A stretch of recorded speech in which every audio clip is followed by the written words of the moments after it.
Hello and welcome to my YouTube channel. This is Ranjana. मैंने हाल ही में एक मूवी देखी जिसका नाम है आर्टिकल 370 एंड आई मस्ट से कि हर इंडियन को ये मूवी देखनी चाहिए ताकि जो रियल फैक्ट्स हैं और जो रियल सिनेरियो है उसके बारे में आपको पता चले। तो चलिए वीडियो की शुरुआत करते हैं, बट उसके पहले please subscribe the channel and hit the bell icon ताकि मैं जब भी कोई नई वीडियो अपलोड करूँ उसकी नोटिफिकेशन आपको सबसे पहले मिले। A great direction by Aditya Suhas Jambhale and a great casting, I must say. Yami Gautam was the perfect choice for this character because no one else can do the justice with the character as Yami Gautam did. Her dialogue delivery and her acting was just flawless. She was so much into the character कि आप कुछ scenes के emotions को, depth को ना बहुत अच्छे से, बहुत नज़दीकी से फील कर पाओगे। Priyamani, she was at her best as always.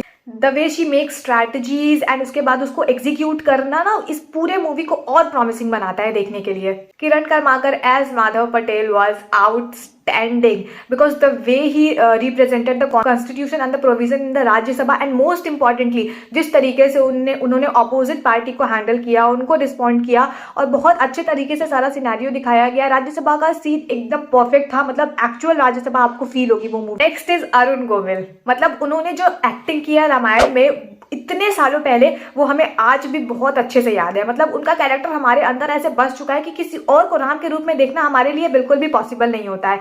उसी की तरह उन्होंने नरेंद्र मोदी का जो एक्टिंग किया है, नरेंद्र मोदी का जो कैरेक्टर प्ले किया है इस मूवी में वॉज आउटस्टैंडिंग। आपको ये देखने को मिलेगा इस मूवी में किस तरीके से प्राइम मिनिस्टर ने जब सारी चीजें आर्टिकल 370 रिमूव हो रहा था उसके पहले का जो डाइवर्शन था, किस तरीके से लोगों का दिमाग घुमाया गया था और किस तरीके से कैसी कैसी अफवाहें मीडिया में फैलाई गई थी, उनका ध्यान डाइवर्ट करने के लिए वो ट्रूली अ मास्टरमाइंड। अगर आप मूवी देखोगे ना तो आपको सीरियसली मतलब ये रियलाइज होगा कि मतलब he is just a true mastermind. और अगर मैं मूवी की बात करूं तो ये मूवी स्टार्ट होती है एक बैक स्टोरी से ताकि आपका थोड़ा बहुत कॉन्सेप्ट जो है वो क्लियर हो जाए, और उसको 6 पार्ट्स में डिवाइड किया गया। 6 चैप्टर्स हैं इस मूवी में। कश्मीर जब जल रहा था तो किस तरीके से गवर्नमेंट ने पूरा प्लान किया कि आर्टिकल 370 को रिमूव करेंगे एंड कश्मीर को अपना हिस्सा बनाएंगे। एंड आपको ये देखने को मिलेगा कि during the check of the constitution की किस तरीके से आर्टिकल 370 को हटाया जाए, उस टाइम आपको ना बहुत सारे रियल फैक्ट्स एंड बहुत सारे हिडन ट्रूथ को आपको देखने को मिलेंगे जो पहले ना मैनिपुलेट कर दिए गए थे। आपको कुछ एक्चुअल क्लिप्स भी देखने को मिलेंगे जिस तरीके से कश्मीर जल रहा था, कश्मीर का एक्चुअल कंडीशन क्या था, वहाँ के लोगों का कंडीशन क्या था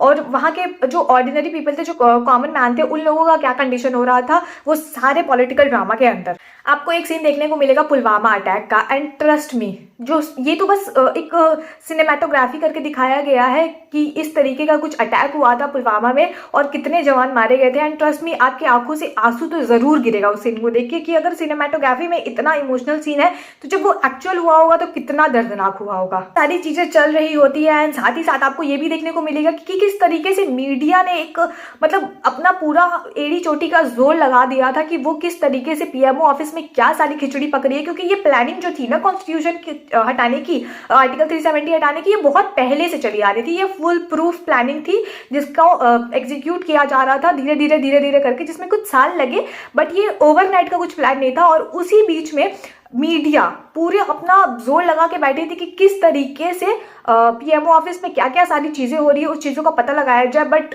you will get to see Priyamani, जिस तरीके से उन्होंने एंकर को जवाब दिया, किस तरीके से उन्होंने पूरी सिचुएशन को हैंडल किया और किस तरीके से ये पूरा जो प्लानिंग है उसको सीक्रेट रखा गया है, you will get to see in this movie. Climax scene आता है पुलवामा अटैक के बाद और आपको देखने को मिलेगा कि किस तरीके से यामी गौतम एज जूनी हक्सर जो एक ऑफिसर रहती है, उन्होंने किस तरीके से टेररिस्ट को ट्रिक किया और मतलब it was so wonderful, so trend and आप पूरा स्क्रीन से ग्लूड रहोगे, 1 मिनट के लिए भी हटोगे नहीं। इतनी इंटरेस्टिंग मूवी बनाई है इन्होंने। I must say no extra drama, no item number, just straight cut facts. मतलब hard hitting truth and straight cut facts जो एकदम एज इट इज दिखा दिया गया है जिस तरीके से पूरा सिनेरियो हुआ था। मुझे इस पूरी मूवी में सिर्फ 2 कैरेक्टर जो सॉलिड कैरेक्टर्स थे वो मुझे बहुत पसंद आए। I personally loved those character, that is Yami Gautam as Juni Haksar and Priyamani as Rajeshwari Swaminathan.